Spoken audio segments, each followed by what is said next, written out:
तो भव्यात्माओं, लोकानुप्रेक्षा में अब 257 नंबर की गाथा की तरफ चलते हैं।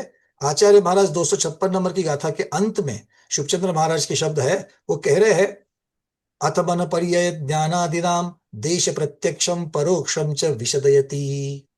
अब मन पर्यय ज्ञान आदि ज्ञानों के देश प्रत्यक्ष तथा परोक्ष स्वरूप का विस्तार पूर्वक विवेचन करेंगे।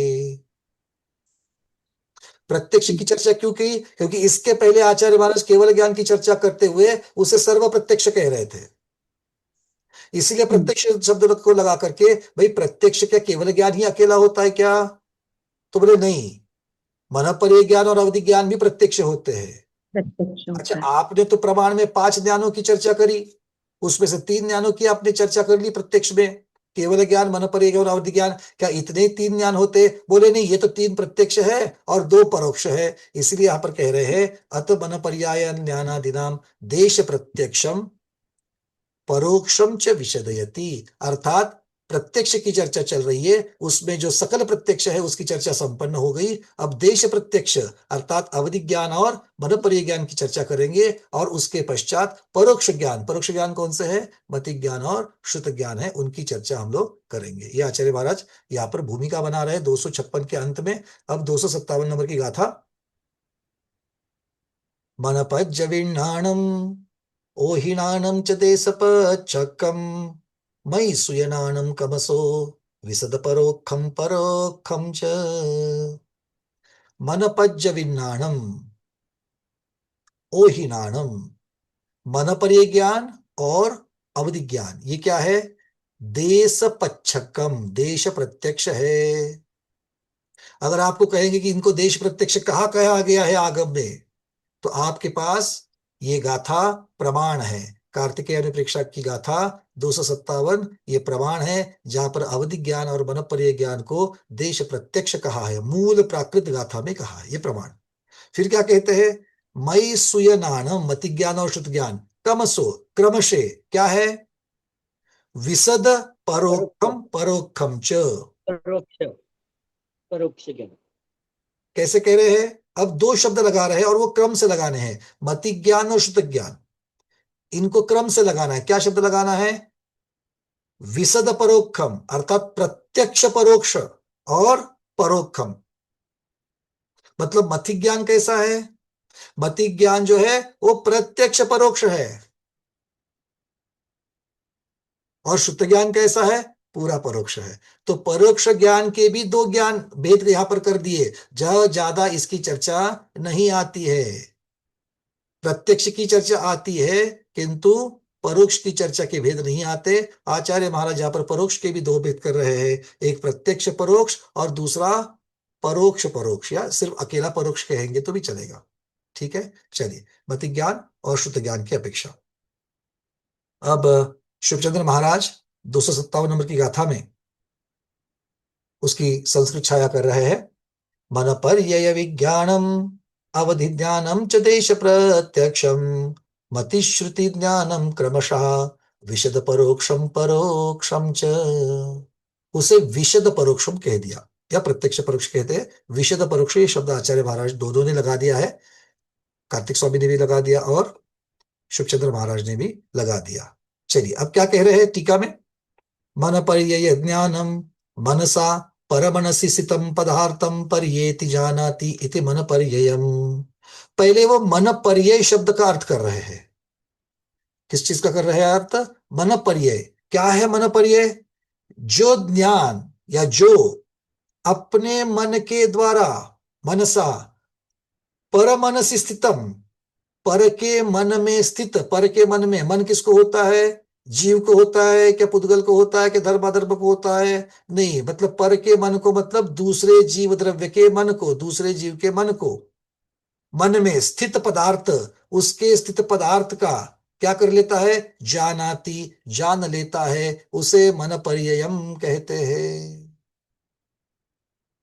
अर्थ हो गया, जो अपने मन के द्वारा दूसरे के मन में स्थित पदार्थ को जान लेता है। अब दूसरे के मन में स्थित पदार्थ, सामने वाला मनपर्य ज्ञानी हो, अवधि ज्ञानी हो, या फिर मतिश्रुत ज्ञानी हो। तो दूसरे के मन का पदार्थ शब्द का अर्थ क्या हो गया? अभी अभी हम लोग बोली भाषा में जो कह रहे थे, वो दूसरे के मन का जो पदार्थ है उसे हम लोग दूसरे के मन का विचार कह लेंगे। अब यहाँ पर पदार्थ शब्द कैसे क्यों लगा दिया? क्योंकि मनपर्य ज्ञान और अवधि ज्ञान का विषय क्या होता है? रूपी पदार्थ होता है। इसीलिए आचार्य महाराज यहाँ पर पदार्थ शब्द से और विचार शब्द से शब्द कह रहे हैं। तो विचार अगर हम लोग शब्द यहाँ पर रखेंगे तो विचार का भी अर्थ यहाँ पर क्या होगा? उद्गल होगा, रूपी पदार्थ होगा। ठीक है, चलिए। तो आचार्य महाराज यहाँ पर कह रहे हैं मुख्यतः से मन परिय ज्ञान का जो विषय है वो बाह्य पदार्थ नहीं है। कोई बाहर पदार्थ भी, जो जितने भी विद्यमान पदार्थ है वो है क्या? नहीं। तो मन परिय ज्ञान, अगर मान लीजिए यहाँ पर हमारी डॉक्टर मैना दीदी बैठी है, तो मनपर्य ज्ञानी जो है वो सामने आंखों से दिखने वाले डॉक्टर मैना दीदी को नहीं जान रहा है, वो तो मति ज्ञान जान रहा है। और मनपर्य ज्ञान कैसे जान रहा है? वहां पर अरविंद जी भी बैठे हैं और अरविंद जी के दिमाग में डॉक्टर मैना दीदी का विचार चल रहा है। अच्छा, ये समझ कर आज जाएगी कि नहीं जाएगी, आप कहाँ यूएस में बैठी है, क्या करेगी, ये विचार चल रहा है उनके दिमाग में।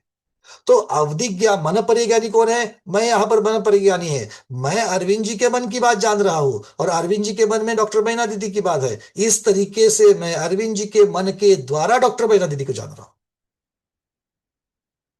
समझ में आ रही बात? ये रूट जब अपनाएंगे तब वो मन परिय का रूट होगा। अगर मैं डायरेक्टली आंखों से जान रहा हूं तो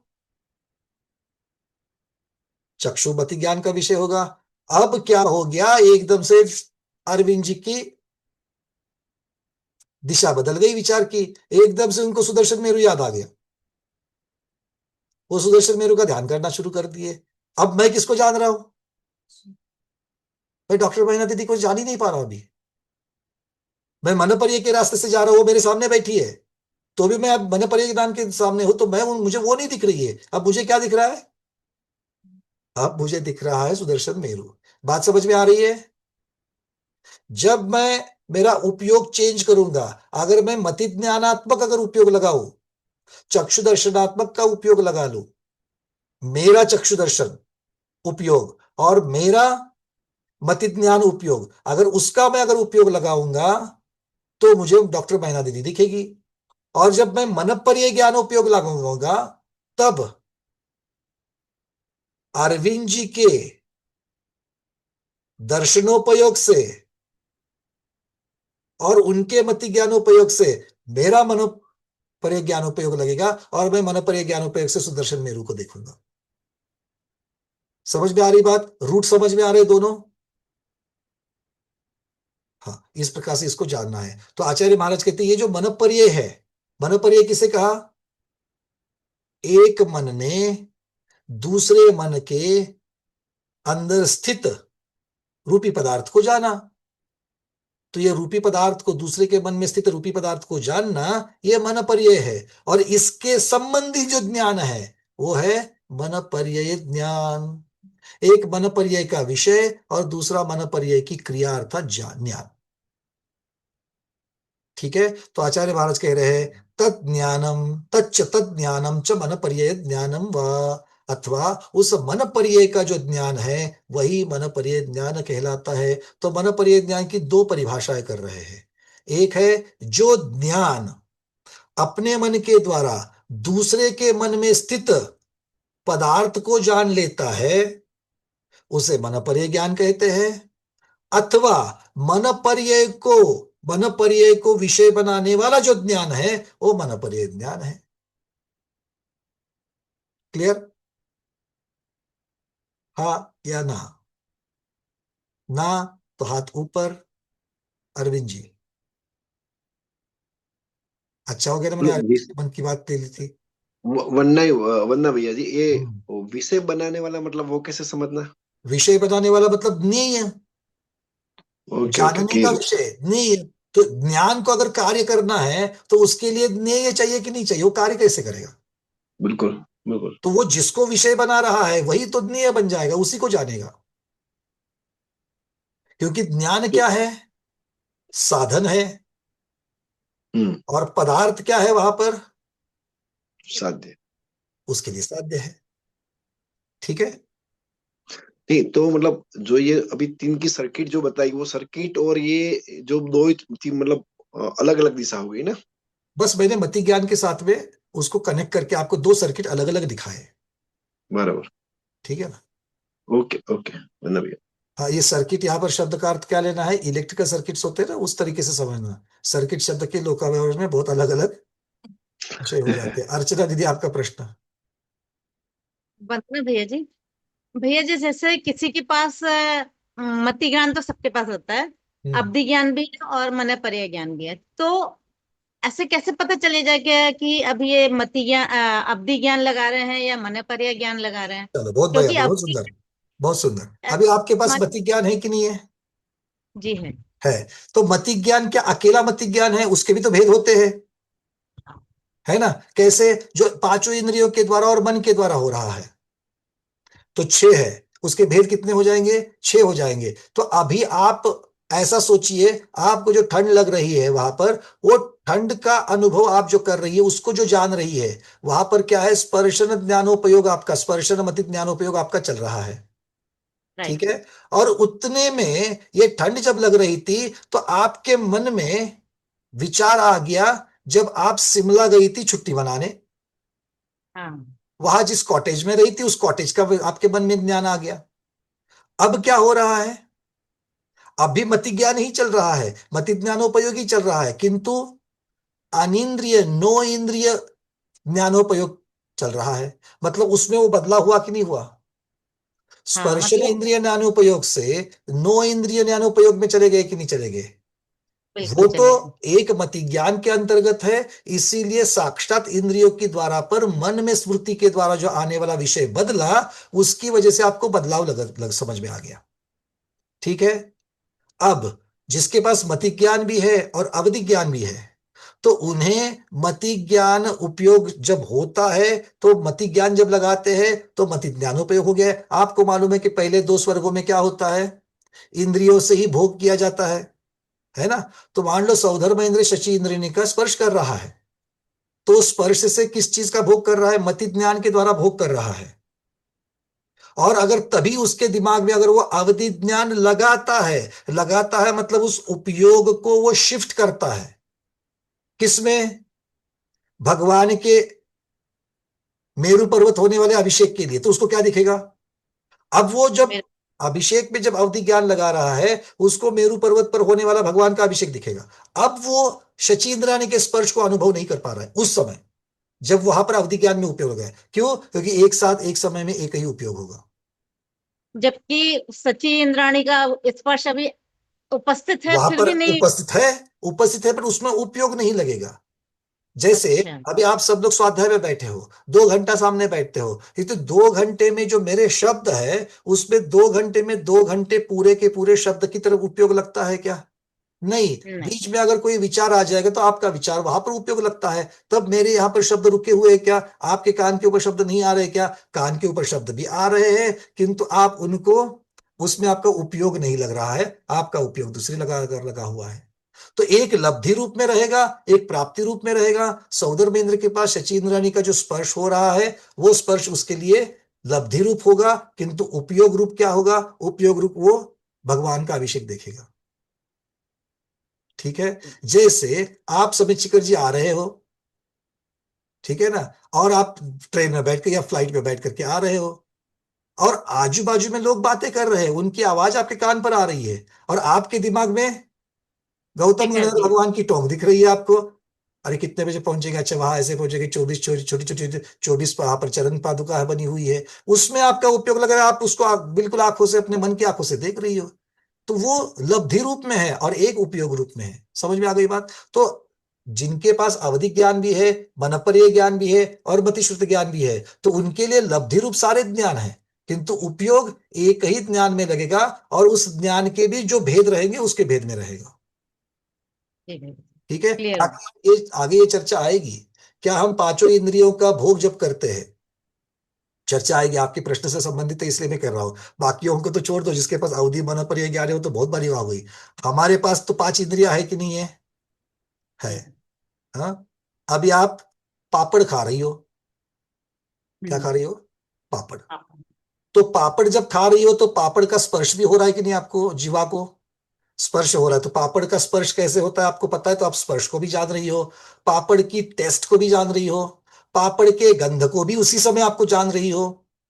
पापड़ जब आपने लिया था तो आप जब मुंह में रख रही हो तो आप उसको, उसका वर्ण भी देख रही हो, है ना? मूंग का अगर है तो अलग रहता है, मिर्ची वाला है तो अलग अलग रहता है। अब आप अपने अपने लगा लो कौन से वर्ण है, और उसी समय खाते वक्त कुरुम कुरुम जो आवाज है उसको भी कर रही है। तो पांचों इंद्रिय आपके पास जो है, पांचों इंद्रिय का ज्ञान आपको हो रहा है, एक साथ हो रहा है।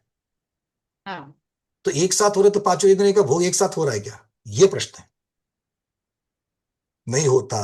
तब एक समय में एक ही इंद्रिय का ज्ञान मति ज्ञान लगता है, बाकी चार जो है तभी वहां पर लब्धि रूप रहते हैं। हमें ऐसा लगता है एक साथ हो गया, क्यों? क्योंकि वो जो प्रति समय वाली जो अर्थ पर्याय बदल रही है, वो जो अर्थ क्रिया उसमें हो रही है, उसको हम पकड़ नहीं पाते, हम व्यंजन को ही पकड़ते हैं, और इसीलिए हमको लगता है कि सभी पांचों की पांचों चीजों को हम लोग एक साथ ग्रहण कर रहे हैं। समझ में आ रही है बातें? अर्थ क्रिया तो बहुत ही एक समय की होती है, वो समय उसको का पकड़ ही नहीं पता नहीं। पाएंगे, पर वो हो तो रही जी। है ना? तो किसमें हो रही है? विभाव विभाव व्यंजन पर्याय में। द्रव्य में हो रही कि गुण में हो रही है? विभाव द्रव्य में। व्यंजन, बहुत बढ़िया। विभाव व्यंजन पर द्रव्य में हो रही कि गुण में हो रही है? भैया द्रव्य में ही हो रही ना, पापड़ के कारण। गुण में हो रही है। ज्ञान है ना आपका, मति ज्ञान है ना। मति ज्ञान क्या है? गुण है कि द्रव्य है? बारे में सोच लिया। हाँ, ठीक है, तो ठीक द्रव्य है। में, द्रव्य में हो रही है। द्रव्य में हो रही तो द्रव्य की अपेक्षा से जो व्यंजन मतलब मनुष्य पर्याय वहां पर जो है, वो व्यंजन द्रव्य पर्याय कहलाएगी, ये गुण की पर्याय व्यंजन हो जाएगी। देखो, अगर आप विवक्षा लगाओगे तो ये द्रव्य की पर्याय नहीं है, मैं ऐसे नहीं कहूंगा। किंतु जब आप उसकी गुण पर्याय और द्रव्य पर्याय के बीच में आपको अगर जब चुनना है, तब आपके लिए दोनों में से जो ज्यादा संयुक्तिक है उसका उत्तर देना पड़ेगा। जी ठीक है? भैया। चलिए, रविंद्र जी आपका प्रश्न। मनोपरक ज्ञान मति ज्ञान पूर्वक होता है। पहले मति ज्ञान होगा फिर ही मनोपरक ज्ञान होगा ना।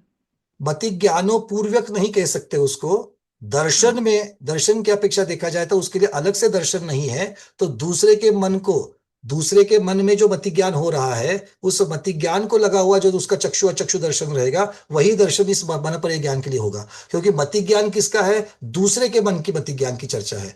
मनोपरीय ज्ञान जो जान रहा है, मैं जब मनोपरीय ज्ञान से जान रहा हूं, तब मैं मेरे मन से नहीं जान रहा हूं। तब भले मेरा मन उसमें इन्वॉल्व है, मेरा मन जो उसमें इन्वॉल्व है, वो मन क्या है? वो मन सिर्फ एक साधन है, वो उसके लिए उपयोग के लिए नहीं है। उपयोग तो मेरा मन पर ज्ञानोपयोगी रहेगा।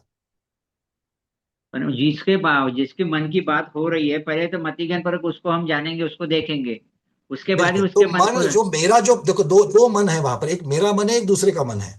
तो हाँ। मेरा मन जो है, मेरा मन दो काम करता है, एक मति ज्ञान में भी काम करता है, एक मनोपरीय ज्ञान में भी काम करता है। जब मति ज्ञान में काम करता है तब मति मनोपरीय में नहीं करता, जब मनोपरीय में करता है तब मति में नहीं करता। तो इसीलिए जब मेरा मनोपरीय ज्ञान वाला सर्किट जब मेरा लगा हुआ है, वो जब कनेक्टेड है, तो मेरा मन मनोपरीय ज्ञानोपयोग में साधन बन रहा है। अब दूसरे का मन भी मनोपरीय ज्ञानोपयोग में, मेरे मनोपरीय की अपेक्षा विवक्षा लगाएंगे तो मेरे मनोपरीय ज्ञानों में वो साधन बना हुआ है। बट उसकी अपेक्षा से देखें तो वो साधारण मति शुद्ध ज्ञान भी हो सकता है, उसका अवधि मनोपरीय ज्ञान नहीं है। तब क्या होगा? तब उसका तो मति ज्ञान ही चल रहा है, मन के द्वारा मति ज्ञान ही चल रहा है उसका। ये तत्व सूत्र जो है, अभी हमने मनोपरक ज्ञान के बारे में पढ़ा है, तो मनोपरक ज्ञान होने के पहले मति ज्ञान होता है, फिर मनोपरक ज्ञान होता है, ऐसा लिखा है। हाँ, अब मति ज्ञान होता है और मनोपरीय ज्ञान होता है, ये जो आप उसके साथ लगा रहे हो। जैसे हम दर्शन और उसके बाद में ज्ञान की चर्चा करने वाले हैं कि भाई पहले दर्शन होता है, उसके बाद अवग्रह होता है, ये अभेद रूप, हम ये क्रम रूप बताते उसका वर्णन है। किंतु जब हम एक की चर्चा करेंगे, मनोपरीय ज्ञान की जब चर्चा करेंगे, तो हम उसके पहले होने वाली बात की चर्चा नहीं करेंगे। अब वो कौन से क्रम से क्या होता है, जैसे श्रुत ज्ञान मति ज्ञान पूर्वक होता है, पर मैं जब शुद्ध ज्ञान की चर्चा करूंगा तो मैं मति ज्ञान की चर्चा नहीं करूंगा, क्योंकि एक अकेला विषय की, भेद रूप विषय की मैं चर्चा करूंगा। तो इसीलिए यहां पर जब मनोपरीय ज्ञानोपयोग की चर्चा चल रही है, तो भले वो मति ज्ञानो पूर्वक होता होगा, वहां पर मति ज्ञानोपयोग की चर्चा नहीं चलेगी। ठीक? विवक्षा, बस विवक्षा। हाँ। स्वाति दीदी। वंदना भैया जी, ये सब सामान्य हो गया, लेकिन कोई व्रती वगैरह ध्यान लगाते हैं या केवल ज्ञान में इसका संबंध कैसे लगाएंगे ये सब का? देखो, सबसे पहली बात तो ये है कि मनपर्य ज्ञान जो है वो सम्यक ज्ञान है। इसका कोई मिथ्या वगैरह चीजों की तरफ से इसका संबंध नहीं होता। और मनपर्य ज्ञान होता किसे है? सकल संयमी मुनिराज को, और वो भी किन्हीं किन्हीं को, वर्धमान चारित्र वाले। मनपर्य ज्ञान बहुत ऊंची चीज है, बहुत ऊंची चीज है पूज्यता की अपेक्षा से जब देखा जाए तो इसीलिए मनपर्य ज्ञान जो चर्चा चलती है तो सकल संयमी, वो वर्धमान चरित्र वाले, वो किस प्रकार का विचार करते होंगे, यही दृष्टांत आपको लेना पड़ेगा। सबसे पहली बात, वो कुछ संसार की चर्चा, कोई भोग उपभोग की चर्चा या और कहीं उसमें रचने पचने, वो दृष्टांत वहां नहीं लगाएंगे। क्योंकि आप विषय जब उसका कर रहे हो, जब दृष्टांत दे रहे हो, तो दृष्टांत का कर्ता कौन है वो भी देखिए। कौन करता है? महामुनिराज। और महामुनिराज भी कैसे? वर्धमान चारित्र वाले। सारे के सारे नहीं आएगा मनपर्य ज्ञान में, रिद्धि में से एक रिद्धि होनी चाहिए। इतने बड़े महामुनिराज जब है, वो ऐसे महामुनिराज का चिंतन क्या चलेगा? वो मनपर्य ज्ञान से क्या जानना चाहेंगे? आप बताओ, कौन कैसे भोजन कर रहा है वो देखना चाहेंगे, है ना? क्योंकि ज्ञान होने के लिए जिज्ञासा होना जरूरी है। ज्ञान होने के लिए जिज्ञासा होना जरूरी है। तो क्या ऐसे महामुनिराज को मनोपर्य ज्ञान लगाने के लिए जिज्ञासा भी उस प्रकार की उच्च होगी कि नहीं होगी? होगी। अब वो किसको जानेंगे? क्या केवल ज्ञानी के मन की बात जान सकते हैं क्या? केवल ज्ञानी के मन में तो वहां पर तो भाव मन है ही नहीं है, वहां पर कोई चिंतन है ही नहीं उस प्रकार का। तो वो केवल ज्ञानी के मन की बात जानने का कोई संबंध ही नहीं आता है। तो वो किसको जानेंगे? छद्मस्त के मन की ही बात जानेंगे। ठीक है ना? चलिए, हाँ, एक बात है, अगर कोई सामने मिथ्या दृष्टि भी आ जाता है, ऐसा भी तो हो सकता है कि मिथ्या दृष्टि कोई बैठा है सामने और उसके मन में भोग उपभोग की चर्चा चल रही है, तो वो मनपर्य ज्ञानी जो है, वो मनपर्य ज्ञानी के लिए वहां पर जिज्ञासा नहीं। तो वो जब मनपर्य ज्ञान उपयोग जब चलेगा तो जो है सो जानेंगे, उससे विचलित नहीं होंगे। इस बात को हमको समझना है। ठीक है ना? विचलित क्यों नहीं होंगे? भले करुणा होकर के सामने वाले को समझाने के लिए जाएंगे या सावधान करने के लिए जाएंगे, पर उसके साथ रचेंगे पचेंगे नहीं। क्यों? क्योंकि ये महामुनिराज है। आगे बात समझ में? चलिए, जेटी गंगवाल जी। वंदना भैया जी, जी। मनपर्य ज्ञान की दूसरी परिभाषा जो आपने बताई वो समझ में नहीं आई, और क्या है वो भाषा? जो मनपर्य का जो ज्ञान है, अब मनपर्य को उन्होंने क्रिया बनाया। जैसे हम कहते हैं ना कि इंद्रिय से जानते हैं, स्पर्शन इंद्रिय से हम जानते हैं, उसकी अनुभूति करते हैं। तो स्पर्शन इंद्रिय से जानना यह मति ज्ञान है, या स्पर्शन इंद्रिय के विषय को जानना ये मति ज्ञान है। ये जैसे परिभाषा है कि कौन से विषय को जानना, ये उस ज्ञान को कह दिया, वैसे ही यहां पर उन्होंने मनपर्य इसको क्रिया बनाया। अच्छा। और मनपर्य की क्रिया क्या है? अपने मन से दूसरे के मन में स्थित पदार्थ को जानना। ये उन्होंने क्रिया मनपर्य की परिभाषा बनाई। और इस क्रिया को जानने वाला ज्ञान, ये ज्ञान उन्होंने कह दिया मनपर्य ज्ञान। मतलब क्या हो गया? क्रिया की अपेक्षा से जो उन्होंने परिभाषा बनाई, एक परिभाषा क्रिया की अपेक्षा क्रिया को जानने वाला ज्ञान, और दूसरा ऐसा ज्ञान जो जान रहा है, वो क्रिया। ज्ञान को कर्ता बनाया। वहां पर उन्होंने ज्ञान को क्या बनाया? कर्ता बनाया। और दूसरी जगह पर क्या कर लिया उन्होंने? जो क्रिया है उस क्रिया को प्रधान करके क्रिया की अपेक्षा से वहां पर चर्चा कर दी। ठीक है, बात समझ में आ गई सबको? दोनों में सिर्फ कथन करने की विवक्षा अलग है, इतना ही है। मनपर्य ज्ञान में दो आत्मा या दो जीव अपेक्षित है, एक का। तो अभी इसमें दोनों, इसमें दो जीव है, तो दूसरे पहले इसमें एक जीव दूसरे जीव के मन को जानता है, उसमें ज्ञान को उसमें ज्ञान को प्रदान कर दिया। जानने वाले जो मनपर्य ज्ञानी है उसका ज्ञान जो है उसको वहां पर कर्ता बना दिया उन्होंने। और दूसरे इसमें एक मनपर्य क्रिया चल रही है, एक जानने की जो क्रिया चल रही है, उस क्रिया को जो ज्ञान जानता है, इस प्रकार से कर रहे हैं। अच्छा, आया समझ। दोनों में ज्यादा फर्क नहीं, सूक्ष्म कथन करने की पद्धति में फर्क है, बाकी दोनों चीजें एक ही है। डॉक्टर शैला दीदी। वंदना भैया जी, जैसे अभी आपको मन पर ज्ञान है, तो मेरे मन में क्या चल रहा है अभी आप जान सक रहे हैं, लेकिन अगर मेरे को कल क्या था मेरे मन में, ये भी आप जानोगे? बिल्कुल। अब इसके लिए मनपर्य में आगे जब जाएंगे तो एक तो विपुलमती। ऋषुमती मनपर्याय ज्ञान की चर्चा चलेगी, एक विपुलमती की विपुलमती। चर्चा चलेगी। हाँ जब हाँ। विपुलमती की चर्चा चलेगी तो वो पदार्थ कौन सा है उस पदार्थ की अपेक्षा से चर्चा चलेगी। ठीक है ना? मतलब डिटेल जो मनपर्य ज्ञान विपुलमती वाला जानेगा, ऋजुमती वाला नहीं, ऐसा हाँ, ये है अभी ना? ये जो चर्चा है सब मनपर्य ज्ञान में आएगी। मनपर्य ज्ञान को अब यहाँ पर इन्होंने ज्यादा डिटेल्स में नहीं लिया है। मनपर्य ज्ञान के बारे में ज्यादा डिटेल्स जानने तो गोमर्ष जीवकांड में चलना पड़ेगा।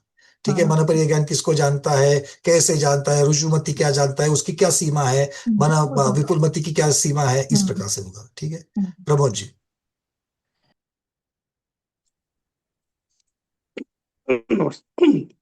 वंदना भाई साहब, अच्छा जी। ये जैसे मनोपर ज्ञान के द्वारा जो मिथ्या दृष्टि है उसके मन में जो ज्ञान तो मिथ्या ज्ञान ही कहलाएगा, उसको तो जानता है ना वो।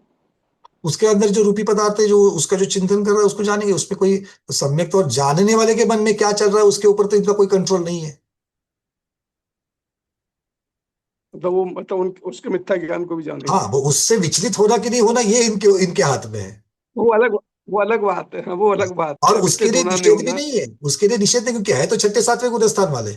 ऐसा नहीं कि उससे गिर नहीं सकते हैं, बस बहुत रेयर मतलब होते इसमें हैं इस ध्यान आ रहा प्रकार था के ना, वर्धमान चरित्र वाले चिंतन आ हैं। रहा था ना, जैसे यशोधर महाराज के सामने राजा श्रेणिक बैठे थे, तब तो मिथ्या दृष्टि थे उस समय, और उनके मन की बात उन्होंने जान ली थी कि ये उनके मन में विचार कर रहे हैं कि मैं अपना वो बिल्कुल अपने बिल्कुल को बिल्कुल मार सही लूं, बात। मतलब हत्या कर। क्योंकि इसीलिए मन परिज्ञानी के सामने बैठने वाला जो है उसका मति ज्ञान है, वो सम्यक दृष्टि हो, वो मति ज्ञान की चर्चा हो या कुमति की हो, उसके ऊपर वहां पर उन्होंने कोई ये नहीं लगाया।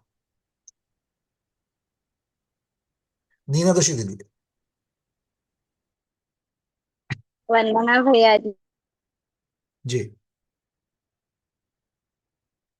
बोलिए नीना दीदी, अनम्यूट हो गया, अनम्यूट कर लो फिर से।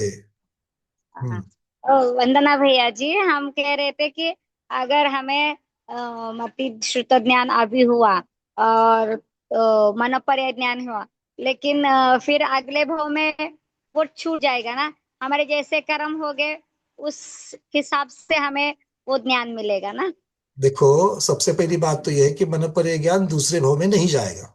क्यों नहीं जाएगा? क्योंकि मनोपर्य ज्ञान होता ही महामुनिराज को है छठे सातवें गुण स्थान में। तो एक बार मनुष्य का भव निकला तो मनुष्य के भव से आगे जाने के लिए उनको चार गतियां है उनके पास, है ना।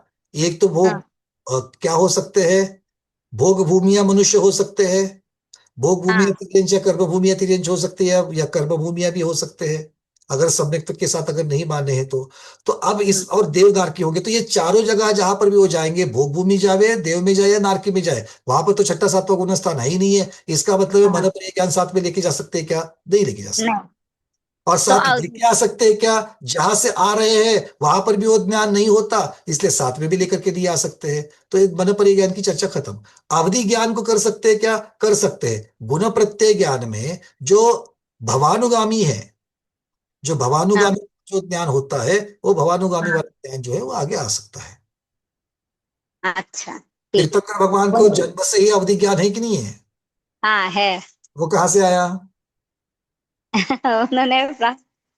शाही हुआ ना हाँ, उनका। तो इस प्रकार से समझ लेना। और आगे हाँ देवों के निर्वृत्त पर्याप्तक अवस्था में भी आपको हाँ। अवधि ज्ञान दिख सकता है। कैसे है वो भवानुगामी वाला जो है वो साथ में अगर लेके जा रहे तो उस विवक्षा से कह दिया। ठीक है। एक में एक ही सवाल है भैया, प्लीज प्लीज। हम्म। अभी हमारे मन में आया, अभी हम आप हमको जीव कांड वगैरह हम पढ़ रहे, भगवती आराधना पढ़ रहे, सब हमें इतना ज्ञान मिल रहा है, तो आगे जाके फिर इसका कुछ रहेगा अंश क्यों नहीं या? रहेगा? आप अभी किसको प्राप्त कर रहे हो? शुद्ध ज्ञान को प्राप्त कर रहे हो, है ना। हाँ तो शुद्ध हाँ ज्ञान को प्राप्त कर रहे हो, और आगम में ये बात कही गई है, क्या है? विनय के साथ पड़ा हुआ शुद्ध ज्ञान हाँ भले आपके दिमाग से हट जावे, वो विस्मृति में चला जाएगा, किंतु हाँ वही आगे जाकर के थोड़ा सा निमित्त मिल जाएगा, हाँ जो करते हो आपको वापस प्राप्त हो जाएगा, बस निमित्त मिल जाए। इसलिए जितना ज्ञान ग्रहण कर सकते हो उतना ज्ञान ग्रहण करो, और अगर कल्याण करना चाहते हो तो ग्रहण किए हाँ को आचरण में लाओ। और विस्मृति में जाएगा इसकी चिंता मत करो, वो विस्मृति में जा भी सकता है, कोई प्रॉब्लम नहीं, जा सकता है, किंतु वापस निमित्त पा करके आ सकता है। अगर हमारे पास होगा ही नहीं तो वापस क्या मिलेगा? जैसे हमारे पास धन है तो चोरी होने के बाद पुलिस उसको ढूंढ करके वापस प्राप्त करा सकती है, बट जिसके पास धन है ही नहीं है, उसका चोरी में हाँ क्या होगा और वापस क्या मिलेगा? इसलिए धन रखना, ज्ञान रूपी धन होना बहुत जरूरी है। हाँ ठीक है ना? ठीक। और हाँ हाँ ये जब भी याद करो, किस चीज को याद करो? विनय के साथ पढ़ा हुआ ज्ञान, विनय के साथ हाँ। ग्रहण किया हुआ ज्ञान भले विस्मृत अच्छा। चला जाए, किंतु हाँ छोटा सा भी उसको निमित्त प्राप्त होते ही वो वापस जो करते हो प्राप्त होता है, और आगे के केवल ज्ञान का बीज होता है। ये जब भी बात याद आ जाए, गुरु बात ज्ञानवती माता जी को भी याद करना। ठीक है ना? अच्छा। चलिए, बहुत हाँ बढ़िया। ठीक। क्योंकि हमारी माता जी ये शायद मुझे लगता है कि हर एक प्रवचन में एक बार तो कहती है।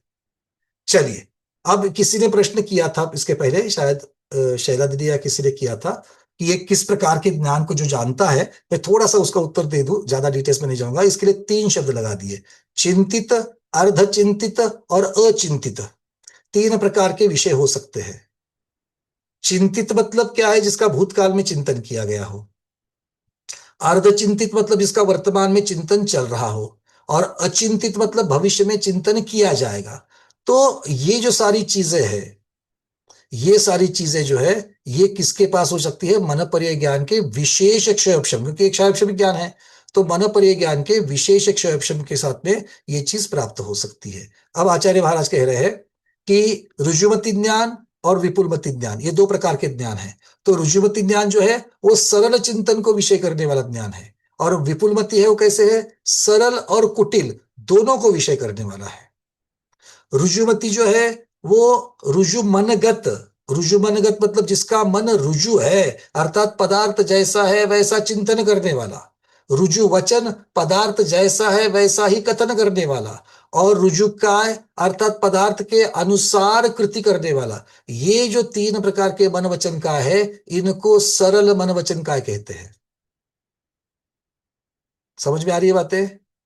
पदार्थ जैसा है वैसा चिंतन करना, पदार्थ जैसा है वैसा उसका कथन करना, है ना? गुण को छिपाकर सिर्फ मेरे बहके वाला है इसलिए गुण की चर्चा चल रही है, ससुराल का है तो गुण को छिपाकर सिर्फ दोष की चर्चा करने वाली है। यह सरलता नहीं है। जिसमें जो है वो वैसा है। अगर गुण है तो गुण है, दोष है तो दोष है, गुण दोष है तो गुण दोष है। तो सरलता से चिंतन करने वाला वो चिंतन का सरल मन, सरल वचन, सरल काय। इस प्रकार से आचार्य महाराज ये कह रहे हैं, ये किसमें होता है? रुजुमति में होता है। और विपुलमति में क्या होता है? विपुलमति में दोनों चीज होती है, अर्थात रुजु मनगत, रुजु वचनगत और रुजु कायगत। ये जो पैसे बताए वो भी होते हैं। और पदार्थ के विपरीत चिंतन करने वाला, पदार्थ के विपरीत कथन करने वाला और पदार्थ के विपरीत कृति करने वाला, ऐसे कुटिल मनगत, कुटिल वचनगत और कुटिल कायगत, ये भी विषय ये विपुलमति के हो सकते। तो विपुलमति के दोनों, सरल और कुटिल, ये दोनों भी विषय होते ही होते हैं। ठीक है? अब रुजुमति मनपर्य ज्ञान जो है, वो रुजुमति मनपर्य ज्ञान वहां पर अचिंतित और अर्धचिंतित या विपरीत रूप से चिंतित, इस प्रकार का कथन नहीं होता, इस प्रकार का चिंतन नहीं होता। मतलब क्या हो गया? रुजुमति मनपर्य ज्ञान के द्वारा वहां पर अर्धचिंतित और अचिंतित, ये 2 चीजें नहीं होती है। ठीक है?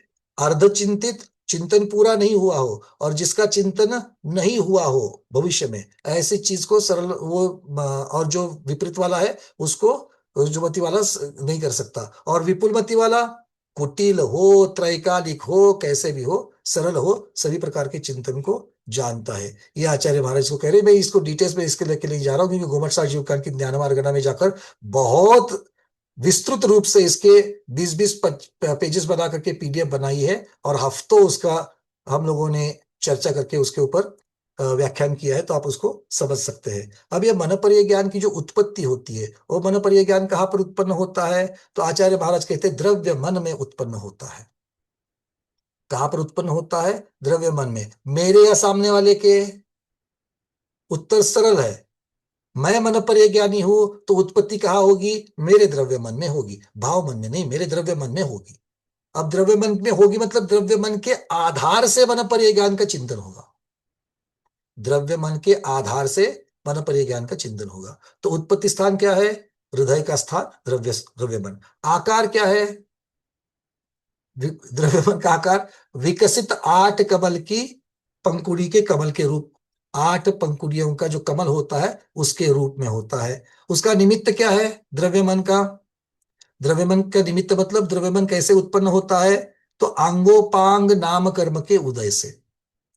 अभी आप समझ लो, जो लोगों के लिए नया विषय है समझ लो, बाकी लोगों के पास नोट्स में भी है, और जो नए हैं वो लोग बाद में वीडियो सुनते हुए अच्छी तरीके से नोट्स को बनाना, बड़ा सरल विषय है ये।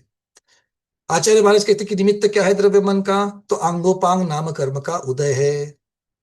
और किससे निर्मित होता है? उसका रॉ मटेरियल क्या है? तो मनोवर्गणा से ये द्रव्यमान जो है ये निर्मित होता है। और इसके निमित्त से उत्पत्ति किसकी होती है? तो आचार्य मन कहते हैं भाव मन की, अर्थात भाव मन तथा मन पर्याय ज्ञान की उत्पत्ति इससे होती है। किससे? द्रव्य मन के आधार से, द्रव्य मन के निमित्त से उसकी उत्पत्ति होती है, ये आचार्य महाराज कह रहे हैं। अब मन पर्याय ज्ञान का स्वामी कौन है? अभी इसकी चर्चा चल रही थी हमारी। मन पर्याय ज्ञान किसे होता है? आचार्य महाराज कहते हैं 6 से 12वें गुणस्थानवर्ती मुनिराज को। मन पर्याय ज्ञान के स्वामी कौन है? 6ठे गुणस्थान से 12वें गुणस्थान तक के महामुनिराज। फिर 7 प्रकार की रिद्धियों में से कम से कम एक प्रकार की रिद्धि तो होनी चाहिए। 7 रिद्धियों में से कम एक प्रकार की रिद्धि होनी चाहिए। अब ये 7 रिद्धियां कौन सी होती है ये भी समझ लो। 7 प्रकार की रिद्धियां, रिद्धियां तो टोटल 64 है, तो 7 प्रकार की रिद्धियां क्या है? उसका वर्गीकरण, कैटेगराइजेशन 7 प्रकारों में कर दिया। पहली है बुद्धि रिद्धि। पहली है बुद्धि रिद्धि, मतलब बुद्धि को, ज्ञान को विषय करने वाली 18 प्रकार की रिद्धियां है, ये सब बुद्धि रिद्धि है। इनमें से भी कुछ एक हो सकती है। अथवा क्रिया विक्रिया रिद्धि है, जो विशेष गमन, चारण आदि रिद्धियां होती है, ऐसे 9 प्रकार की विशेष गमन करने की रिद्धियां है। और शरीर से जो विक्रिया की जाती है, अलग अलग आकार धारण करना वगैरह, इस प्रकार की 11 प्रकार की रिद्धियां हैं, तो उनमें से भी कुछ हो सकती है। उसके बाद तपरिद्धि है, 7 प्रकार की तपरिद्धियां बताई गई है। उग्र तप है, दीप्त तप है, ऐसे अलग अलग प्रकार की 7 प्रकार की तपरिद्धियां है। फिर बल रिद्धि है, 3 प्रकार की बल रिद्धि, मनोबल रिद्धि, वचन बल रिद्धि, काय बल रिद्धि, इनमें से भी हो सकती है। या फिर 8 प्रकार की औषध रिद्धियां है, जल्लोषधिया, शल्लोषधिया, इस प्रकार से है, तो ये औषध रिद्धि में भी से हो सकती है। या फिर 6 प्रकार की रस रिद्धियां होती है। 6 प्रकार की रस रिद्धियां अलग अलग प्रकार की होती है। तो ये कितने प्रकार हो गए?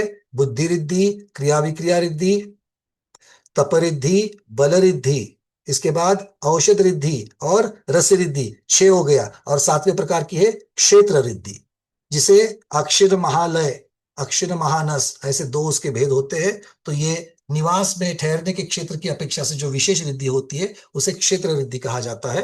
तो ये मतलब ये 7 प्रकार की जो रिद्धियां है, इन 7 में से कोई कम से कम एक रिद्धि तो होनी चाहिए। चलिए, 64 रिद्धियों के नाम अरविंद जी की 50-55 ही टोटल हो गई। अच्छा, बुद्धि रिद्धि के 18 लगा लो, क्रिया विक्रिया के 20 हो गए, है ना, क्रिया के 9 और विक्रिया के 11। तप रिद्धि के 7 जोड़ लो, बल रिद्धि के 3 जोड़ लो, रस रिद्धि के 6 जोड़ लो, औषध रिद्धि के 8 जोड़ लो, और क्षेत्र रिद्धि के 2 जोड़ लो, तो 64 रिद्धियां हो जाएगी। चलिए, इन 64 में से कोई भी 7 समूहों में से कोई भी एक भी अगर हो जावे तो भी ये मन पर्याय ज्ञान के स्वामी हो सकते हैं। और ये 2 पात्रताओं के साथ तीसरी पात्रता क्या है? जो वर्धमान विशेष चारित्र के धनी है। वर्धमान चारित्र मतलब जिसका हम लोग हर रोज प्रयास करते हैं, करना चाहिए। आज मेरा जितना संयम है कल उससे ज्यादा होना चाहिए, परसों उससे ज्यादा होना चाहिए, कम नहीं होना। कम हो जाएगा तो हीयमान चरित्र वाले हो जाएंगे, है ना। हमारा होता है कि नहीं होता है? हमारा हीयमान वर्धमान, हीयमान वर्धमान, हीयमान वर्धमान, घर में जब तक है तब तक स्थिर वाले रहते हैं। मैं वर्धमान तो कम कहूंगा, स्थिर वाले रहते हैं। और शादी ब्याह में जाएंगे तो बाहर की छूट वाले जो होते हैं वो बाहर की छूट में क्या होता है, हीयमान में डुबकी लगा लेते हैं। ठीक है ना।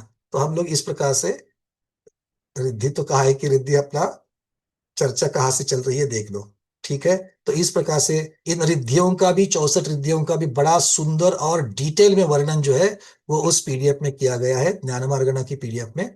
260 पेजेस की ये ज्ञानमार्गणा की टोटल पीडीएफ है। इसमें मति ज्ञान, शुद्ध ज्ञान, शुद्ध मार्गणा की भी सारी चीजें वहां पर। चलिए आगे।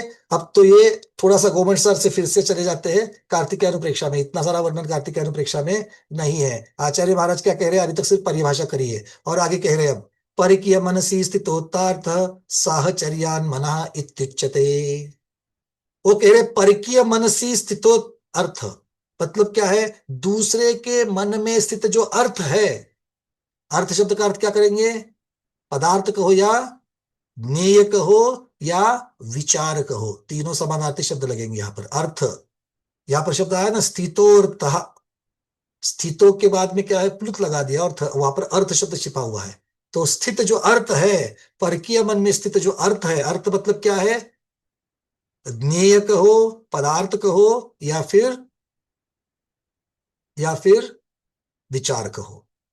तो उसके मन में जो विचार है उसको, दूसरे के मन में स्थित विचार को मन के साथ, उसके सहचर्य के साथ, साहचर्यान मन मतलब उसके अविनाभाव संबंध के कारण मन कहा जाता है। अब आप यहां पर शब्दाचार की, यहां पर पूरी की पूरी चर्चा ये है कि भाई आप सारा का सारा विचार दूसरे के मन में जो विचार है उसको जानने की बात है, तो उसको आप मन पर ये इसमें से मन शब्द क्यों लगा दिया।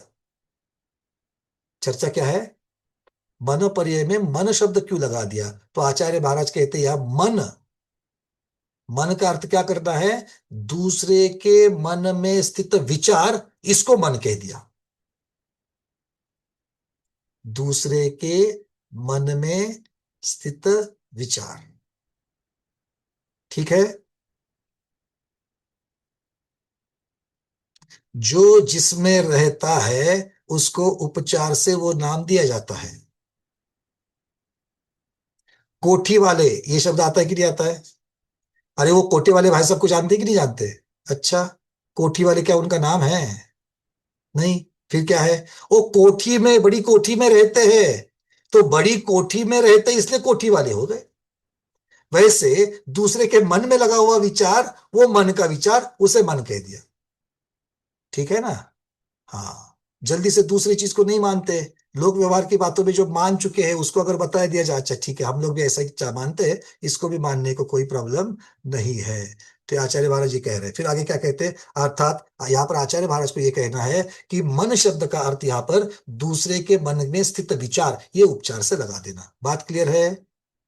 इस वाक्य का अर्थ क्या हो गया, आचार्य महाराज कह रहे हैं मन शब्द का जो प्रयोग है, मन शब्द का जो अर्थ है, वो यहाँ पर मन में स्थित विचार के लिए उपचार से लगाया है। आगे चलते हैं, अब आगे क्या कह रहे हैं, तस्य मनसः, अब जिस मन की चर्चा कर रहे हैं उस तस्य मनसा, उस मन का पर्ययनम परिगमनम परिज्ञानम मन पर्यय ज्ञानम, अर्थात उस मन का पूर्ण रूप से ग्रहण करना। मन का ग्रहण करना मतलब किसका ग्रहण करना, उसके हाथ डाल करके मन नहीं निकालना है।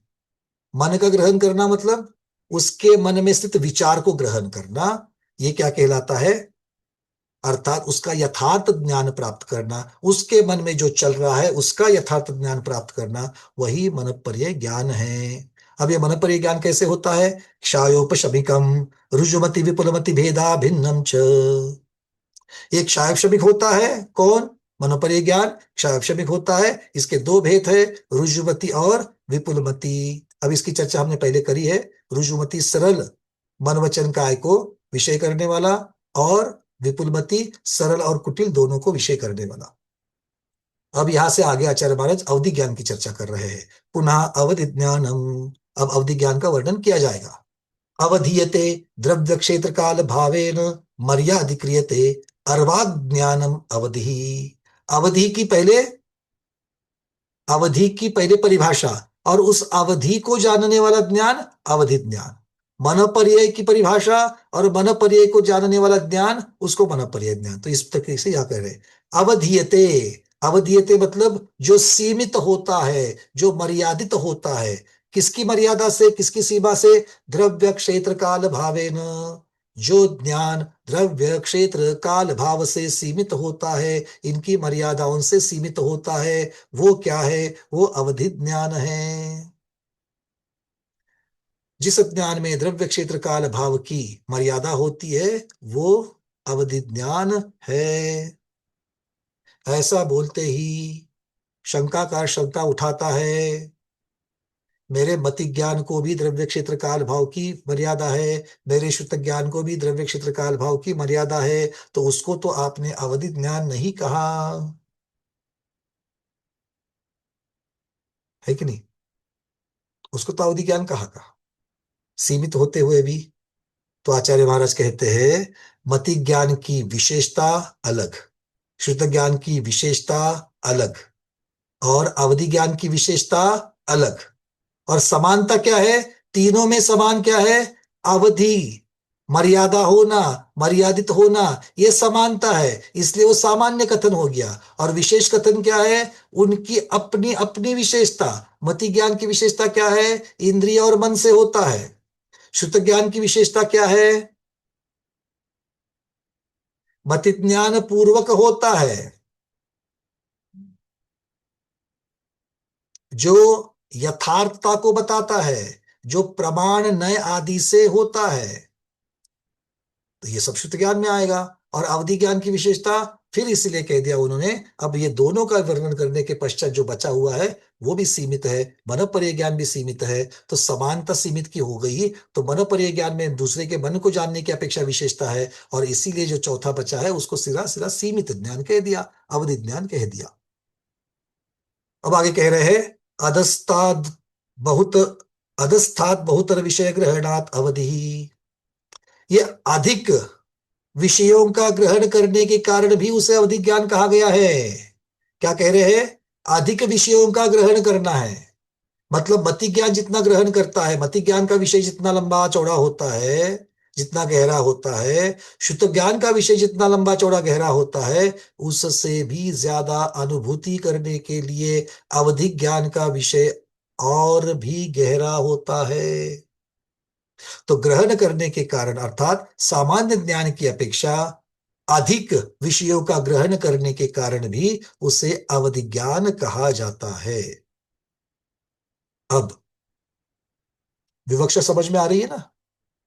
अवधि ज्ञान को ये अवधि कह दिया, बाकियों को नहीं कह दिया, बाकी को सामान्य कह दिया। अब क्या कहते हैं? अब इसके भेद की चर्चा। देशावधि, परभावधि, सर्वावधि ज्ञानम च। अवधि ज्ञान के तीन भेद, देशावधि, सर्वावधि, परभावधि और सर्वावधि। देशावधि किसे किसे होता है? देशावधि किसे किसे होता है? स्मिता दोषी दीदी। चारों गति के जीव को होता है देशावधि। चारों गति के जीवों को देशावधि ज्ञान होता है। बहुत बढ़िया। सर्वावधि और परमावधि किसे होता है? परमावधि परमावधि सकल संयमी मुनि महाराज को होता है। बहुत बढ़िया। तो ये मुख्यतः से मनुष्य में महामुनिराजों को होता है। ठीक है। अब देशावधि के भी तीन भेद कर लो, जघन्य, मध्यम, उत्तम। तो उसमें से जघन्य किसे होता है? जघन्य मुनि महाराज। मौनी महाराज को जघन्य होगा। देशावधि पूर्णिमा दीदी।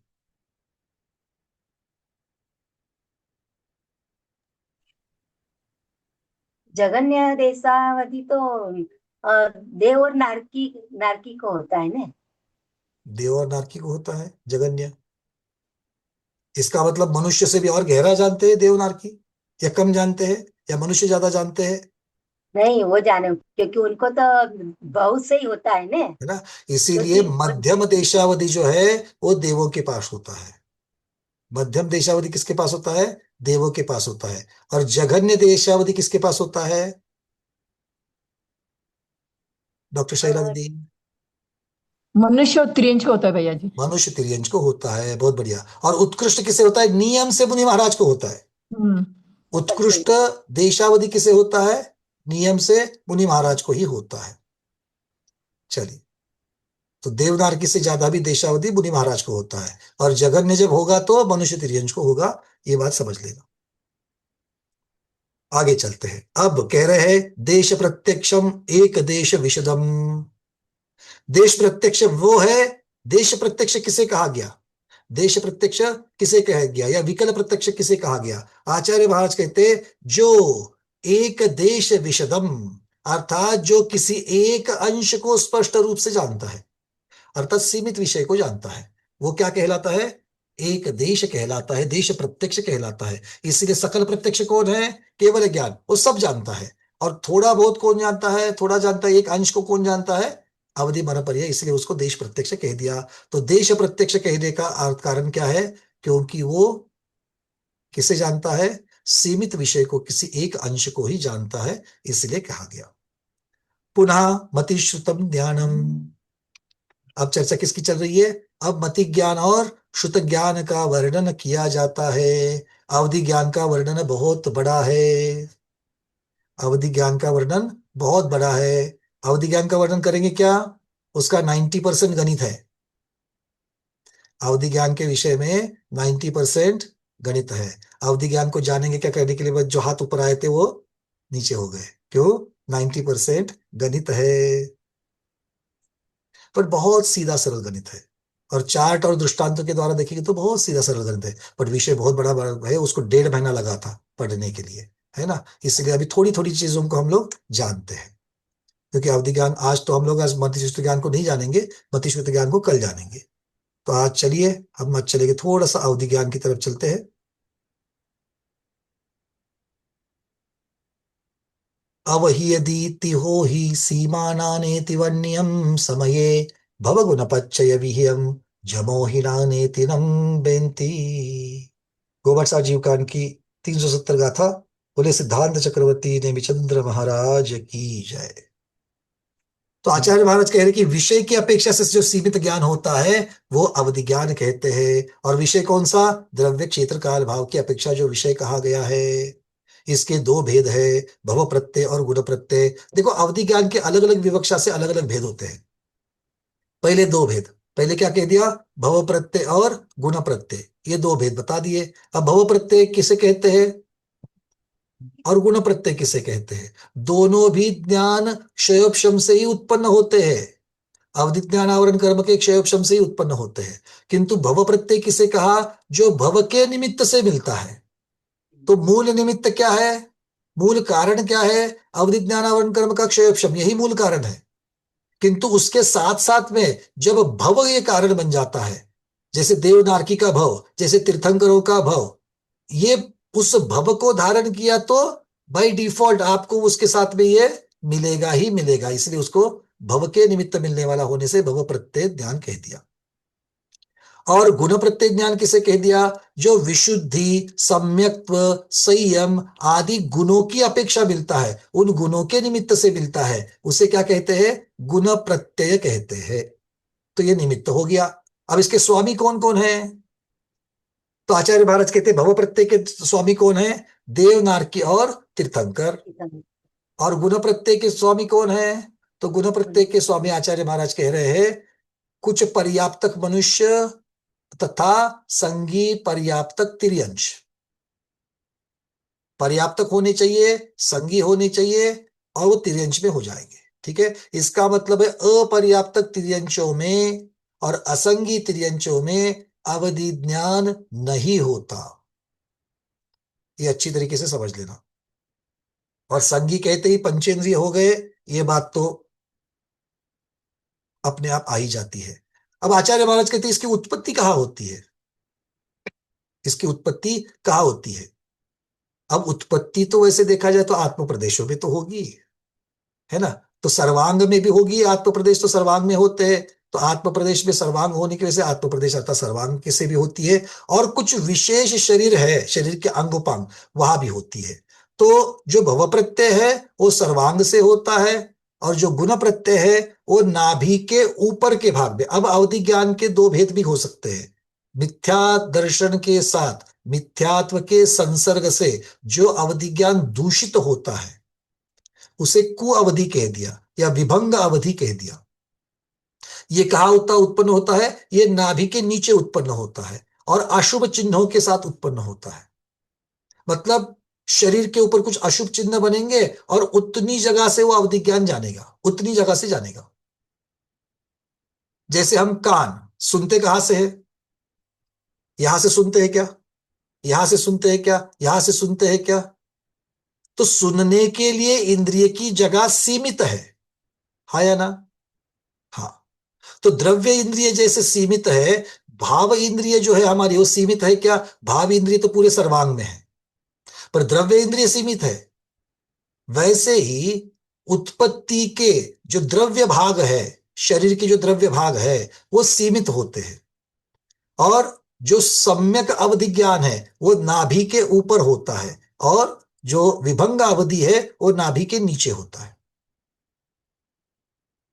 अब ऊपर वाले क्या शुभ चिन्ह होते हैं? आचार्य महाराज कहते हैं शंख, कमल, वज्र आदि शुभ चिन्ह होते हैं।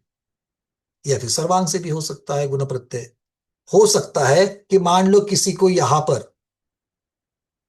क्या है, वज्र का चिन्ह बना हुआ है, तो अवधि ज्ञान यहां से होगा। समझ में आ रही बात? एक उदाहरण दे रहा हूं मैं। तो नाभि के ऊपर अगर किसी को पेट के ऊपर शंख का चिन्ह बना हुआ है, किसी को यहां पर पीछे बना हुआ है, तो वो वहां से जानेगा। कब समझेगा ये? थोड़ा रुको, अपने आप समझ में आएगा, है ना? क्यों? देवगति में जैसे ही जाएंगे तो वहां पर देवगति में आपको गिफ्ट मिलने वाला है, जन्म होते ही गिफ्ट मिलने वाला है। तो गिफ्ट पे पता चलेगा कि आपको कहां कहां से हो रहा है। सम्यक्त को पकड़ के रखो तो होगा, तो सुअवधि होगा। इस प्रकार से आचार्य महाराज के, मैं प्रश्नों को लूंगा 1-2 मिनट के लिए। आचार्य महाराज आने तक हम लोग अपनी क्लास चालू रखेंगे। तो इस प्रकार से ये भव प्रत्यय और गुण प्रत्यय की चर्चा, अगर आज आपके प्रश्नों को नहीं ले पाऊंगा तो मैं कल जरूर लूंगा, किंतु आप अपने प्रश्न को लिख के रखना, जो व्हाट्सएप पर भेजेंगे उन्हीं के प्रश्न मैं कल ले लूंगा। चलिए,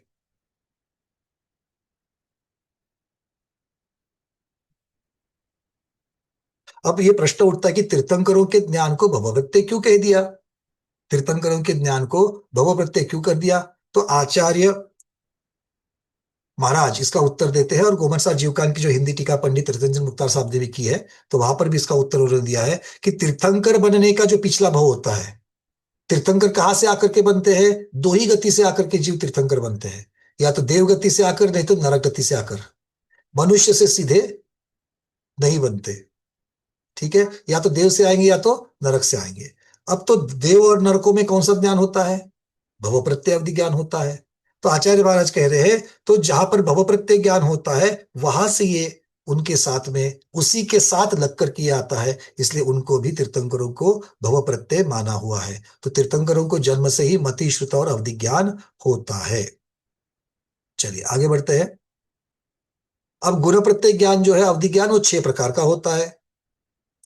गुण प्रत्यय ज्ञान जो है वो 6 प्रकार का होता है। कैसे है? अनुगामी, अननुगामी, वर्धमान, हीयमान, अवस्थित और अनवस्थित। तो अनुगामी कैसा होता है? जो अवधि ज्ञान जीव के साथ एक भव से दूसरे भव में, या एक क्षेत्र से दूसरे क्षेत्र में चला जाए, उसे क्या कहेंगे? अनुगामी। अननुगामी क्या है? जो जीव के साथ नहीं जाएगा, वो अननुगामी है। वर्धमान, जो अवधि ज्ञान बढ़ते बढ़ते बढ़ते जाएगा, मतलब उसका क्षयक्षम बढ़ते बढ़ते जाएगा, वो वर्धमान है। हीयमान, वो घटते घटते जाएगा। क्यों? उसका क्षयक्षम घटते घटते जाएगा, मतलब परसों मैं जितना जान रहा था आज मैं उतना नहीं जान पाऊंगा, ये हीयमान हो जाएगा। अवस्थित, जो अवधि ज्ञान ना घटता है ना बढ़ता है, उसे अवस्थित कहते हैं। और अनवस्थित मतलब जो सागर के जल की तरह घटता बढ़ता रहता है, तो कभी वर्धमान, कभी हीयमान, कभी वर्धमान, कभी हीयमान, इस प्रकार से होते हैं। तो ये मुख्यता से कहे गए। अब इनका विस्तार जो है ये आप लोग पीडीएफ से देख लेना। क्षेत्रानुगामी क्या है, भवानुगामी क्या है, उभयानुगामी क्या है, इस प्रकार से अनुगामी अवधि ज्ञान कहे जाते हैं। और इसका एक चार्ट भी बना हुआ है, आप लोगों को अगर मैं आज दिखाना चाह रहा हूं तो एक बार देख लेना, मैं आपको ये चार्ट भी दिखा रहा हूं। ये बहुत सुंदर चार्ट है समझने के लिए।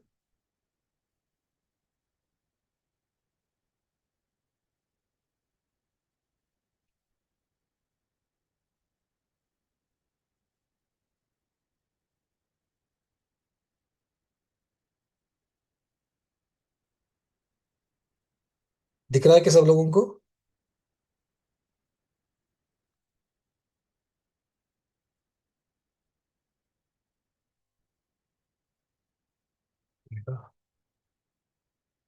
चलिए,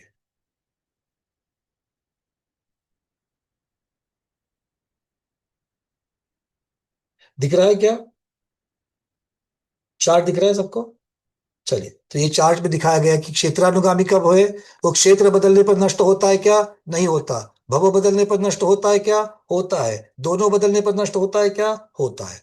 तो इस प्रकार से ये आपको चार्ट लगा करके देखना है। इसी के साथ में आपको ये अनुगामी जो है, क्षेत्रानुगामी और अननुगामी जो है, इनके बारे में भी यहां पर चार्ट में अच्छी तरीके से बताया गया है। फिर आगे बढ़ते हैं। अवधि ज्ञान के तीन भेद, देशावधि, परमावधि और सर्वावधि। अब देशावधि में भव प्रत्यय गुण प्रत्यय दोनों प्रकार के हो सकते हैं। परमावधि में गुण प्रत्यय ही होता है और सर्वावधि में भी गुण प्रत्यय ही होता है। देशावधि किसे होता है? मनुष्य और त्रियंज को जघन्य देशावधि होता है। परमावधि किसे होता है? चरम शरीरी मुनिराज को होता है। और सर्वावधि किसे होता है? चरम शरीरी मुनिराज को ही होता है। देशावधि का उत्कृष्ट किसे होता है? सकल संयमी मुनिराज को होता है। और देशावधि जो है, अब मध्यम कौन बच गया? तो मध्यम जो बचे हुए हैं उनके लिए मध्यम मतलब देवनार्कियों को होता है।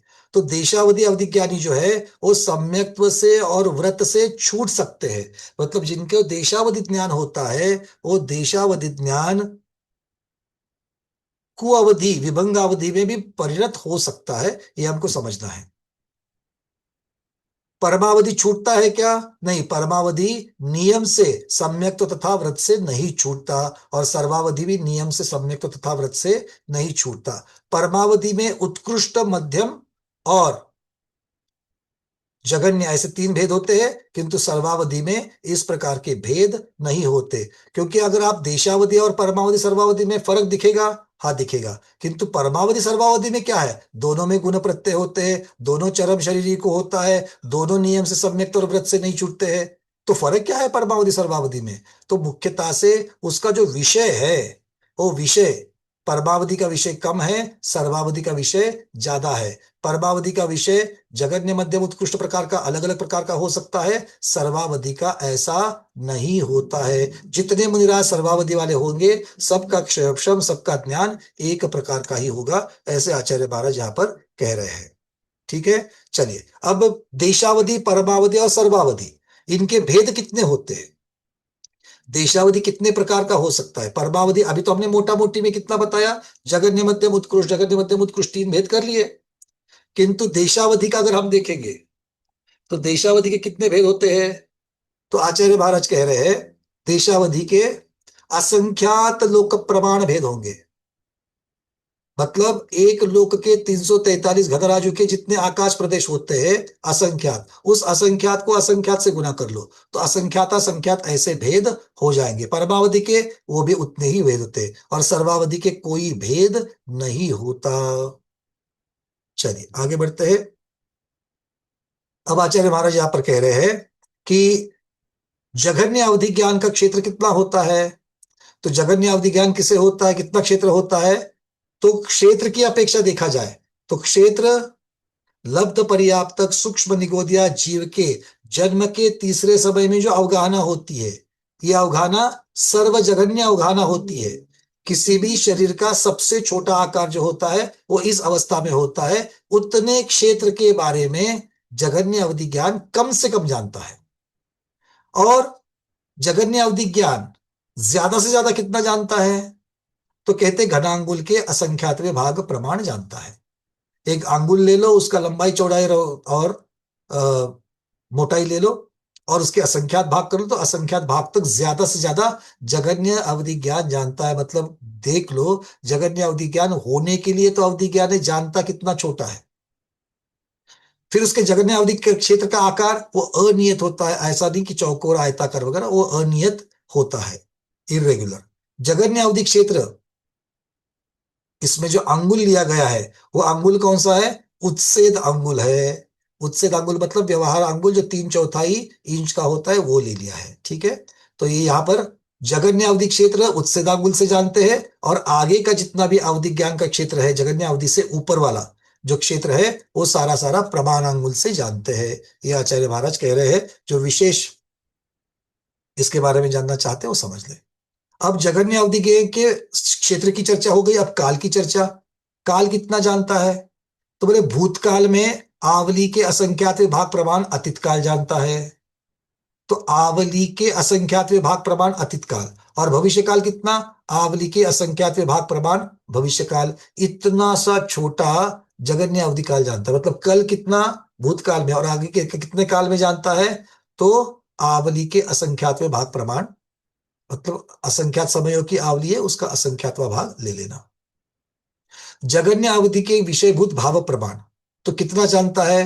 तो व्यंजन पर्याय और अर्थ पर्याय की अपेक्षा से वर्णन होता है। अर्थ पर्याय मतलब जगन्य काल के असंख्यात भाग पर्याय प्रमाण सूक्ष्म पर्याय को जानता है। तो काल कितना है? आवली के असंख्यात भाग प्रमाण भविष्य काल है। और तो उस आवली का असंख्यात्व भाग जो है वो जगन्य काल हो गया। उसका भी असंख्यात्व भाग प्रमाण सूक्ष्म पर्याय को जानता है। इतना सूक्ष्म परिमाण जो होता है उसको यहाँ पर अर्थ पर्याय के मतलब छोटा वाला समझ करके लेना। और व्यंजन पर्याय कितना है? वो भी जगन्य काल के असंख्यात्व भाग प्रमाण स्थूल पर्याय को जानता है। तो एक स्थूल पर्याय की अपेक्षा से वर्णन, एक सूक्ष्म पर्याय की अपेक्षा से वर्णन। चलिए,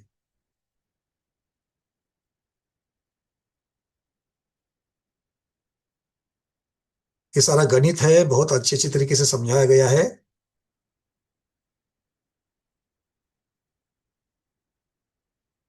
देशावधि का द्रव्य कितना जानता है? सर्वावधि का द्रव्य कितना जानता है? द्रव्य मतलब क्या है? द्रव्य मतलब मुख्यतः से कितने परमाणुओं के प्रदेशों को जानता है। कितने परमाणुओं के प्रदेशों को जानता है, परमाणु की संख्या को जानता है। इस प्रकार से इसका लगा लेना। ठीक है, ज्यादा मैं यहां पर डिटेल्स में नहीं चलूंगा।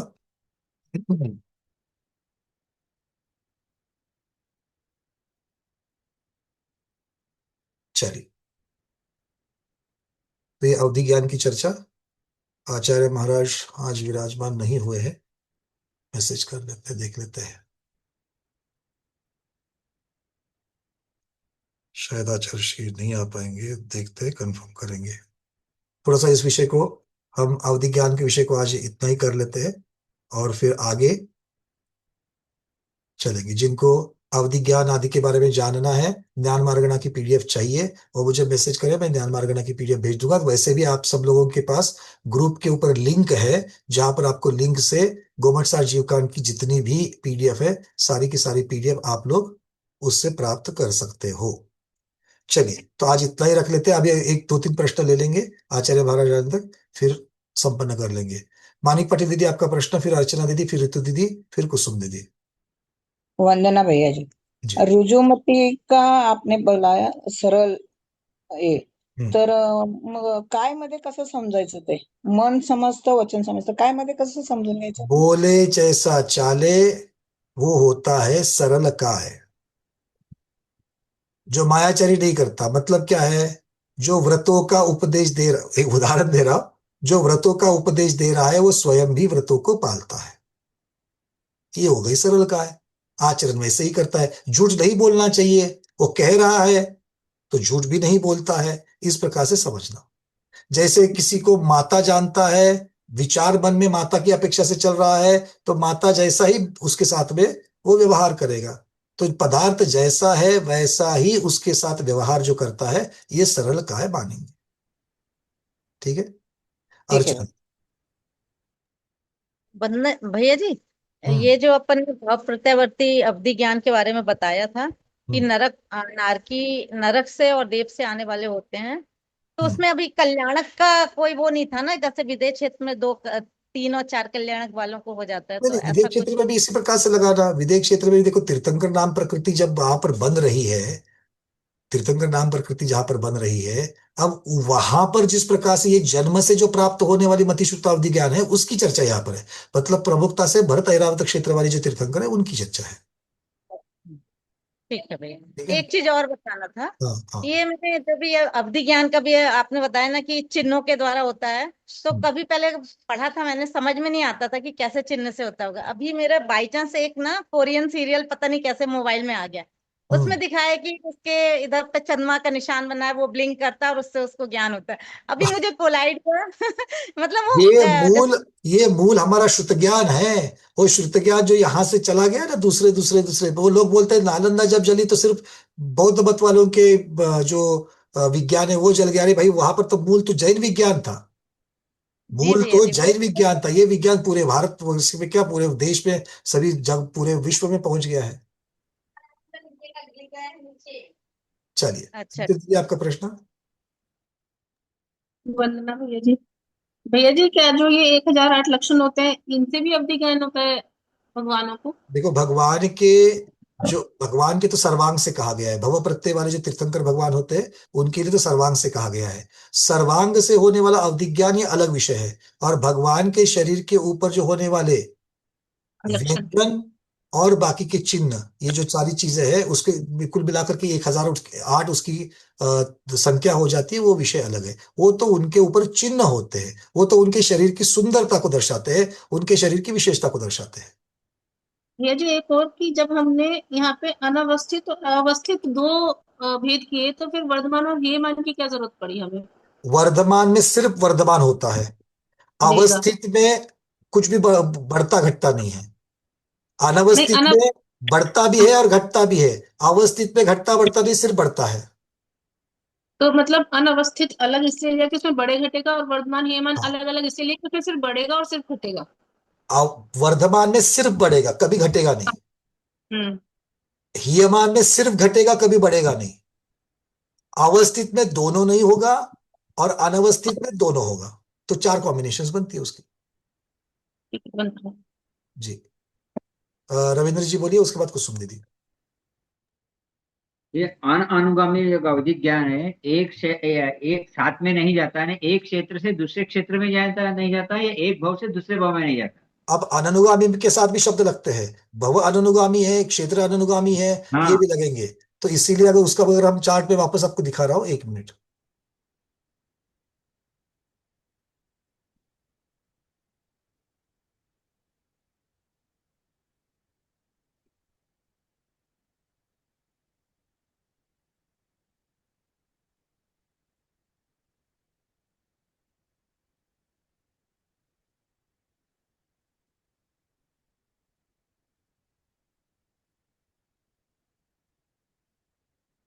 देख लो ये चार्ट। अब अननुगामी में देखो, ये नीचे जो पिंक कलर में दिखाया है ये सब अननुगामी है।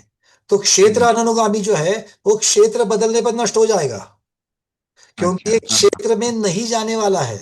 इसलिए क्षेत्र बदलते ही वो नष्ट हो जाएगा। किंतु भाव बदलने पर वो नष्ट नहीं होता है, और दोनों बदलने पर नष्ट हो जाएगा। हम्म। भव अनुगामी जो है वो भव जब बदलता है तो भव में साथ में नहीं जाएगा। इसलिए अगर आप देखेंगे तो भव बदलने पर नष्ट होता है क्या? हाँ, भव बदलने पर नष्ट होता है। किंतु क्षेत्र बदलने पर नष्ट होता है क्या? नहीं होता। नहीं। तो अननुगामी में नष्ट होने की एग्जैक्टली विपरीत, उल्टी वहां पर प्रक्रिया होगी। जो भव में साथ नहीं जाएगा, जो क्षेत्र में साथ नहीं जाएगा, वो अननुगामी। और जो भव में साथ जाएगा, क्षेत्र में साथ जाएगा, वो अनुगामी। और उभय अनुगामी है तो क्षेत्र बदलने पर भी नष्ट होगा, भाव बदलने पर भी नष्ट होगा, और दोनों बदले तो भी नष्ट होगा। जब तक आप अपने क्षेत्र में हो, अपने भाव में है, तब तक साथ में रहेगा, बस। ठीक है, बहुत अच्छा, बहुत अच्छा। चलिए,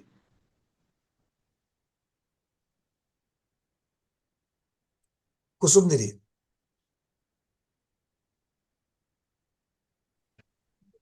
वंदना भैया जी। जी। भैया जी, आपने कहा 36 से 12वें गुणस्थान के मुनि महाराजों को रिद्धि होती है, ये होता मन प्रिय ज्ञान होता है। जी। तो आजकल के मुनियों में पॉसिबल है? अब देखो, सिर्फ गुणस्थान की अपेक्षा से बना पर ज्ञान बताया था क्या? उसके साथ बाकी की भी है ना। वर्धमान चारित्र वाले होने चाहिए, एक प्रकार की रिद्धि कम से कम होनी चाहिए। अब ये है क्या पंचम काल में ये चीजें नहीं है? तो इसीलिए वो तीनों में से, तीनों पात्रता में से अगर एक पात्रता है गुणस्थान वाली, बाकी की पात्रता नहीं है, तो नहीं बनेंगे ना। Thank you. चलिए, हमें और किसी का प्रश्न? चलिए, तो आज यहीं पर हम लोग मन परिज्ञान और अवधि ज्ञान की चर्चा के साथ में आज यहाँ पर स्वाध्याय को संपन्न करते हैं। स्वाध्याय को, आज के स्वाध्याय को गुरुओं के श्री चरण में बारंबार नमोस्तु वंदनामि इच्छाकार करते हुए यहीं पर समापन करते हैं। जैनम जयतु शासनम, जैनम जयतु शासनम, जैनम जयतु शासनम।